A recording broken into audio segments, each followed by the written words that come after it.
मध्य प्रदेश में लगभग 9 साल बाद जैसे तैसे प्रमोशन शुरू हुए। सभी विभागों ने अपने कर्मचारियों को प्रमोशन दिया, लेकिन मध्य प्रदेश का स्कूल शिक्षा विभाग एकमात्र ऐसा विभाग है जो ये तय नहीं कर पा रहा कि वो प्रमोशन दे या ना दे। मामला क्या है, चलिए जानते हैं इस वीडियो में। नमस्कार, मैं हूं अतुल द्विवेदी और आप देखना शुरू कर चुके हैं द सूत्र। मध्य प्रदेश स्कूल शिक्षा विभाग के लगभग 35,000 शिक्षकों के प्रमोशन टीईटी यानी कि शिक्षक पात्रता परीक्षा में फंस गए हैं।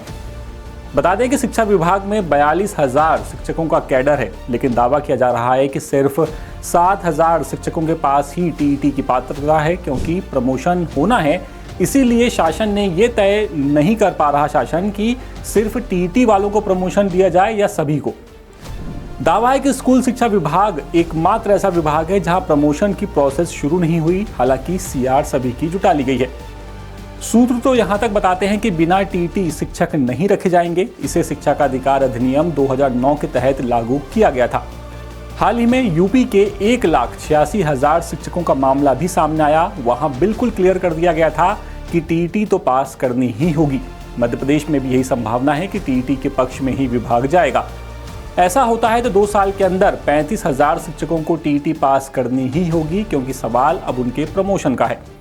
आरटीआई एक्ट के तहत साल 2011 में पहले नियुक्त शिक्षकों को टीईटी से छूट मिली थी। हालांकि बाद में सुप्रीम कोर्ट ने कहा कि टीईटी सभी को पास करनी होगी। अब एमपी सरकार शिक्षकों के लिए किन 3 ऑप्शन पर विचार कर रही है, आपको ये बताते हैं।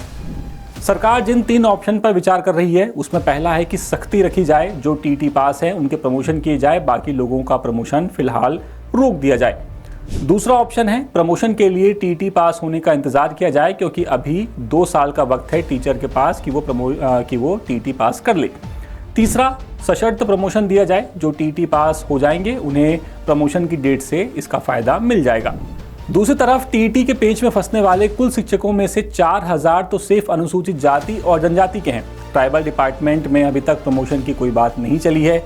यहाँ तो टीईटी को लेकर के क्या हो रहा है उसी का इंतजार चल रहा है। स्कूल शिक्षा विभाग ने प्रमोशन के लिए तीनों विकल्प जो मैंने आपको बताए वो शासन को भेज दिए हैं। विभाग स्टैंडिंग काउंसिल है उसके पास भी पहुंचा है। राय के बाद आगे प्रस्ताव तैयार हो सकता है। अब किस संभाग में कितने शिक्षकों के प्रमोशन रुके हुए हैं आपको ये भी बता देते हैं, ये भी आप जान लीजिए। बात करें नर्मदापुरम की तो यहाँ पर लगभग 1,800 शिक्षक हैं जिनका प्रमोशन रुका हुआ है। भोपाल में 6,000, सागर में 7,000, जबलपुर में 5,000, उज्जैन में 7,000, ग्वालियर में 7,000, इंदौर में 2,600 और रीवा में लगभग 5,000 शिक्षकों के प्रमोशन रुके हुए हैं। मध्य प्रदेश शासकीय शिक्षक संगठन का कहना है कि स्कूल शिक्षा में लेक्चरर से हाई स्कूल प्राचार्य और विभाग के अंदर सहायक संचालक से ऊपर के प्रमोशन हो गए हैं। सिर्फ शिक्षकों का मामला अटका हुआ है, जबकि सीएम ने 20 जुलाई तक का वक्त दिया था प्रमोशन के लिए। लेकिन यहाँ पर क्या चल रहा है इसी को लेकर के अभी विभाग असमंजस में फंसा हुआ है। तो इंतजार कीजिए किसी डिसीजन के पहुँचने पर कि विभाग किस डिसीजन पर पहुँचता है, और जो भी अपडेट सामने आएगा द सूत्र आपको वो भी ज़रूर बताएगा। लेकिन तब तक अपडेट्स के लिए आप बने रहिए द सूत्र के साथ। नमस्कार। लेटेस्ट, इन्वेस्टिगेटिव और इन डेप्थ खबरें देखने के लिए ज्वाइन कीजिए द सूत्र का व्हाट्सएप चैनल, सब्सक्राइब कीजिए यूट्यूब चैनल, लाइक कीजिए फेसबुक पेज और पढ़ते रहिए www.daसूत्र.com।